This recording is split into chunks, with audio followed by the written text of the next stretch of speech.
This question falls into a familiar genre for most therapists. It's the please help me stop being X question. And you run into it a lot. People come to you and they say, please stop me from being a procrastinator. Please stop me from being a physical person. I want to become an academic. Please stop me from being this, that, or the next thing. It's make me not be who I am kind of a question. And what's interesting about these questions is it's not a straightforward pathology. It's not, help me stop with, control an eating disorder or work on my obsessive compulsive disorder or something along those lines. It's really just make me a different sort of person than I am. And, it's never really going to work is the short answer here. There's two elements in us. There's the adult sort of element, and then there's that child, that part of us that's still a kid that still lives on inside us.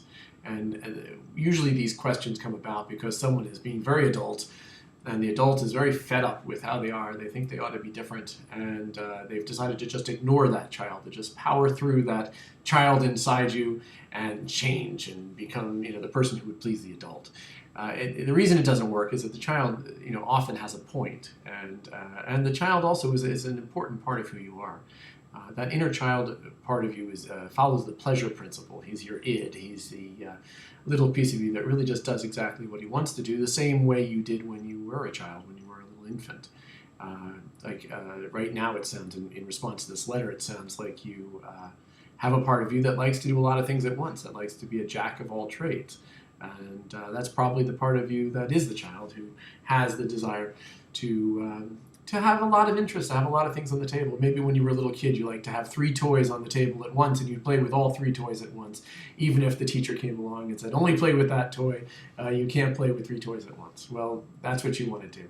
I'm someone who, just on a personal note, has had at least 3 major careers in my lifetime so far. And I'm hardly one to be critical of anyone who wishes to be a jack of all trades. My sense is there's nothing wrong with that. That may be who you are, and it may be an expression of something authentic. Which gets us to the real point here, which is therapy is about consciousness. It's about awareness of who you are. Your best self, and the goal in therapy is to achieve that, to live as your best self, is always going to be your most authentic self. That's going to be the self that is aware. And it's going to... that self-aware self is going to incorporate both the child and the adult. The adult may wish for you to be this, extremely organized person who does one thing at a time and, makes all of your friends happy in that regard. But there's also a child who wants to have fun, and life is a brief opportunity for joy.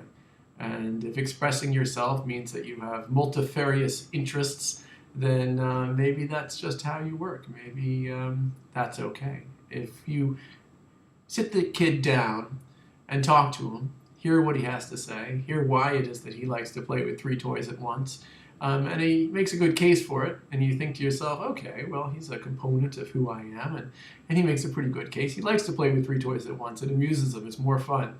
Maybe I can incorporate that into who I am. Maybe I can come to some compromise between that adult and that child, and accept myself as having a little bit of complexity and perhaps having a little bit of a child inside me, a part of me that just wants to have fun.